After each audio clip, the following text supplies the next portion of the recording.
Filho de um baiano com uma alagoana, esse carioca gravou o primeiro disco com 8 anos de idade. Com 24 álbuns lançados, o acordeonista é reconhecido em todo o mundo por misturar o forró com outros ritmos. O pai dele, Pedro Sertanejo, foi um dos primeiros a difundir o forró em São Paulo. Considerado um dos melhores acordeonistas do mundo, o nosso entrevistado já gravou com grandes nomes da música popular brasileira e dá continuidade ao legado do pai, espalhar a cultura nordestina, mas com um estilo próprio. Oswaldinho do Acordeon, seja bem-vindo à TV Caatinga e ao nosso programa. Obrigado, é um prazer estar aqui com vocês falando um pouco da minha vida. Oswaldinho, seu pai era proprietário de uma gravadora, a Cantagalo, que foi responsável, pela gravação de grandes forrozeiros. Você conviveu desde cedo com esses artistas? Convivi desde cedinho, acompanhando a trajetória deles, dentro do círculo musical da gravadora voltada somente para os nordestinos. Eu acompanhei passo a passo. Você se tornou sanfoneiro profissional no Conservatório Dante em Milão. Como foi essa experiência de estudar em uma das instituições mais prestigiadas, de educação musical do mundo? Foi assim, eu comecei aqui no Brasil, depois eu ganhei uma bolsa e fui estudar lá. Para mim ampliar mais o meu conhecimento harmônico, principalmente no acordeon, que aqui eu encontrava pouco recurso para poder escrever partituras, fazer arranjos, enfim, conhecer meu instrumento por dentro e por fora. O senhor passou quantos anos lá?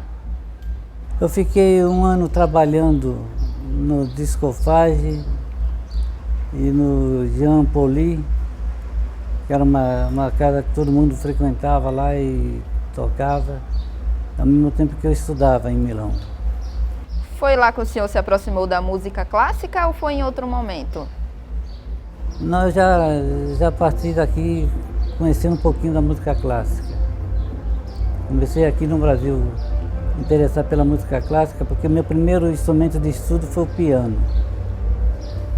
Depois que eu encontrei o Dante D'Alonso, ele tinha uma academia de acordeon, aí eu parti para o acordeon cegamente. E quais foram os desafios de juntar a música clássica com o forró? Foi muito desafio. O difícil era convencer os conservadores que o meu trabalho que eu fazia era uma adaptação do clássico com o forró, com as minhas raízes. Levou tempo, mas eu consegui, graças a Deus.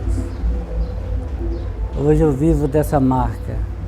Meu trabalho tem uma assinatura particular minha, que me mantém até hoje e que eu crio minha família. E como é que o senhor mantém essa nordestinidade tão forte, mesmo sem ter nascido aqui e morando distante? Isso é a raiz. Não adianta você dar as costas para a sua raiz, porque isso está dentro de você. Você pode estar em Paris, pode estar em Milão, nos Estados Unidos, a nordestinidade sempre vai lhe acompanhar, porque está no sangue. E o senhor costumava vir sempre nos festejos juninos ao Nordeste? Costumava. Sempre eu estive fazendo festejo na época, no calendário junino.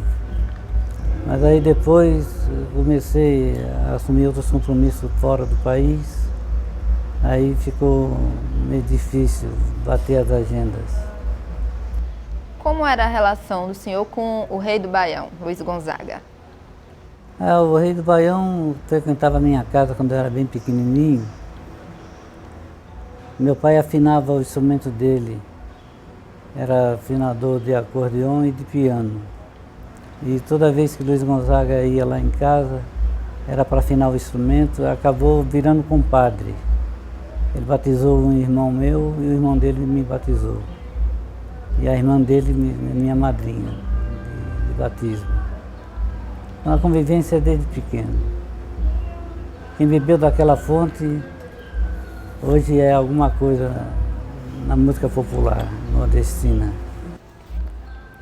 O senhor ainda dá aula de música?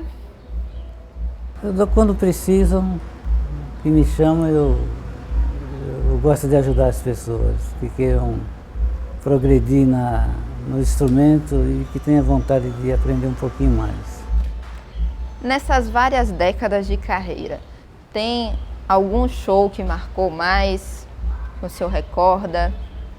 O único show que marcou mais na minha vida foi o Rock in Rio 1, quando eu participei com Baby Consuelo e Pepeu Gomes. Eu nunca toquei para tanta gente como eu toquei naquele evento. Isso me marcou muito. E para um público altamente diferente do que eu estava acostumado. Foi um desafio, né? Foi um desafio. Mais um desafio na minha vida. Que graças a Deus venci e eu tenho boas recordações desse trabalho, que foi muito importante para a minha carreira depois. Para encerrar essa nossa prosa, vamos ter a honra de ouvir um pouquinho o senhor. O maior prazer.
Oswaldinho, muito obrigada pela sua participação em nosso programa. Nada. Foi um prazer imenso. E para você que nos acompanhou, essa foi mais uma edição do Entre um Café e uma Prosa. TV Caatinga, a verdadeira imagem do sertão.